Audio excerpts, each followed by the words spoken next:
الحمدللہ والصلاة والسلام علی رسول اللہ وعلی آلہ وصحبہ ومن تبع ہداہ اما بعد۔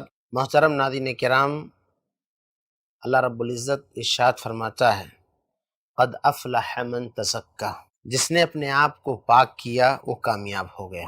اللہ رب العزت جو ہم پر حد درجہ مہربان ہے، جو ہمیں اپنا ایک مطیع و فرما بردار بندہ دیکھنا چاہتا ہے، جو ہمیں یہ چاہتا ہے کہ ہم دنیا اور آخرت کی سعادت کو اکٹھا کر سکیں، وہیں رب العالمین یہ بھی چاہتا ہے کہ ہم عبادت کر کے یہ احساس اپنے دل میں نہ پیدا کریں اور نہ یہ احساس لوگوں کے سامنے واضح کریں کہ ہم اپنی نیکیوں پر اترائے ہوئے ہیں، بلکہ اللہ رب العزت جو بھی ہمیں حکم دیتا ہے نیکیاں کرنے کا، تو ساتھ ہی ساتھ ان نیکیوں کو انجام دیتے ہوئے اگر ہم سے کچھ غلطیاں سرزد ہوتی ہیں تو ساتھ ہی ساتھ ہمیں جہاں نوافل کا حکم دیتا ہے تاکہ خامیوں کی تلافی ہو، وہیں وہ ہمیں توبہ استغفار کا حکم دیتا ہے، صدقات و خیرات کا حکم دیتا ہے تاکہ ہمارا کام صحیح انداز میں رب کی بارگاہ میں قابل قبول ہو سکے۔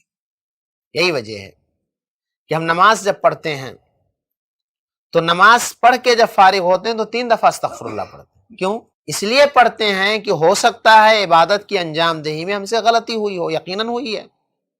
ہم یہ دعویٰ نہیں کر سکتے کہ ہماری نماز جملہ ارکان، شروط، واجبات، سنن و مستحبات کے علاوہ خشوع و خضوع میں اور دیگر تمام آداب میں بعینی نبی صلی اللہ علیہ وسلم کے طریقے کے مطابق۔ انسان ہیں، وسوسے کے شکار ہوئے ہوں گے، خشوع و خضوع میں کمی آئی ہوئی ہوگی، بھول چوک سے غلطیاں ہوئی ہوں گی، اس لیے جہاں ہم نفلی نمازیں پڑھیں جن کے ذریعہ رب العالمین ہماری غلطیوں کی تلافی کرے گا، وہیں ہمیں 3 دفعہ توبہ استغفار کا حکم دیتا ہے۔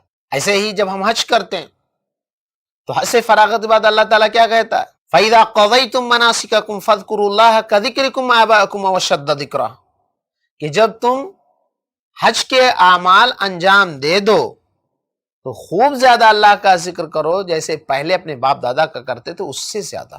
اسی طرح سے جب ماہ رمضان کا خاتمہ ہے تو اللہ رب العزت ہمیں صدقۃ الفطر کا حکم دیتا ہے، جس صدقہ کے کئی سارے مقاصد ہیں، ان میں سے ایک اہم مقصد حقیقت میں ہمیں اپنے گناہوں سے جو سرزد ہوئی ہیں ان سے مٹانا چاہتا ہے۔ ناظرین کرام، ہم انسان ہیں، ہم خطا و نسیان کے پتلے ہیں۔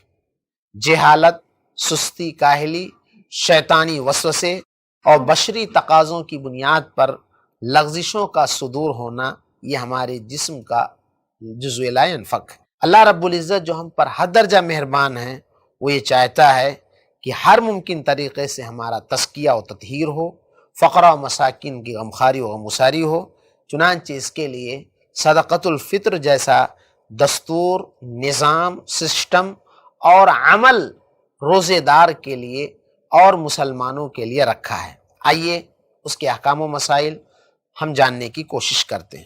سب سے پہلی چیز یہ ہے کہ صدقہ فطر کہتے کسے ہیں؟ اللہ تعالیٰ فرماتا ہے کہ قد افلح من تزکا، جس نے اپنے آپ کو پاک کیا وہ کامیاب ہو گیا۔ اس آیت کی تفسیر میں امام سعید مسیب اور خلیفہ راشد عمر بن عبدالعزیز رحمہ اللہ فرماتے ہیں کہ اس سے مراد زکوٰۃ الفطر ہے، اور اس کی نسبت فطر کی طرف محض اس لیے ہے چونکہ رمضان سے فراغت کے فوراً بعد یہ واجب ہو جاتی ہے، اس لیے اس کو زکوٰۃ الفطر کہتے ہیں، یعنی افطار کے وقت کی زکوٰۃ۔ ابن قتیبہ رحمہ اللہ فرماتے ہیں، کہتے ہیں کہ یہ بھی کہا گیا ہے کہ یہ فطرت سے ہے، جس کے معنی خلقت کے ہیں، جس پر انسان کی پیدائش ہوئی ہے، اور اس سے مقصود نفس اور بدن کا صدقہ ہے۔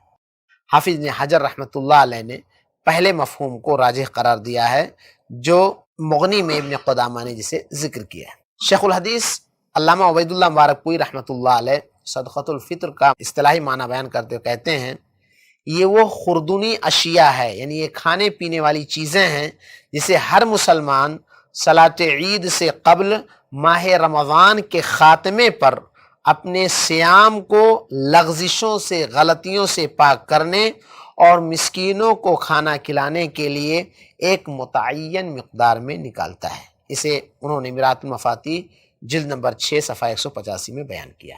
معلوم یہ ہوا، پہلی بات تو یہ کہ یہ کھانے پینے والی چیزوں میں سے ہے، دوسرے ہر مسلمان پر ہے، تیسرے صلاۃ عید سے پہلے ماہ رمضان کے خاتمے کے بعد ہے، اور چوتھی چیز یہ ہے کہ یہ ہے روزے کی حالت میں صادر ہونے والی لغزشوں اور اسی طرح سے فقراء اور مساکین کی غمخواری اور ان کی دادرسی کے لیے ہے، اور آخری بات یہ ہے کہ اس میں ایک متعین مقدار ہے۔ صدقہ فطر کا حکم کیا ہے؟ یاد رہے کہ صدقہ فطر یہ ہے زکوٰۃ کی طرح سے نہیں، یہ ایک مخصوص عبادت جس کا مخصوص نصاب ہے، جس کے مخصوص افراد ہیں، جسے مخصوص وقت میں نکالنا ہے، لہذا اسے انسان اپنے ذہن کے اعتبار سے دوسرے احکام پر قیاس کرتے ہوئے نہ دیکھے۔ چنانچہ یہ صدقہ فطر ہر مسلمان، مرد، عورت، بوڑھا، جوان، بزرگ، بچہ اور اسی طرح سے آزاد و غلام پر بھی فرض ہے۔ غلام جو اپنے نفس کا مالک نہیں لیکن اس پر بھی ہے۔ اللہ کے نبی صلی اللہ علیہ وسلم فرماتے ہیں، عبداللہ بن عمر رضی اللہ تعالیٰ عنہ روایت کرتے ہیں، کہتے ہیں فرض رسول اللہ صلی اللہ علیہ وسلم زکاة الفطر صاع من تمر او صاع من شعیر علی العبد والحر والذکر والانثى والصغیر والکبیر من المسلمین وامر بها ان تؤدى قبل خروج الناس الى الصلاة۔ صحیح بخاری کی روایت ہے، کہتے ہیں رسول اللہ صلی اللہ علیہ وسلم نے فرض کیا ہے، واجب قرار دیا ہے زکوٰۃ فطر کو۔ وہ زکوٰۃ فطر یہ واجب ہے، پہلی بات۔ دوسری بات یہ ہے کتنا؟ صاع من تمر، ایک سا، 2.5 کلو، جیسا کہ آگے ذکر آئے گا۔ کھجور نمبر 1، یا ایک سا جو نمبر 2، دو چیزیں اس کے اندر بیان کی گئی ہیں۔ کن پر ہے؟ العبد، غلام پر، آزاد پر، مرد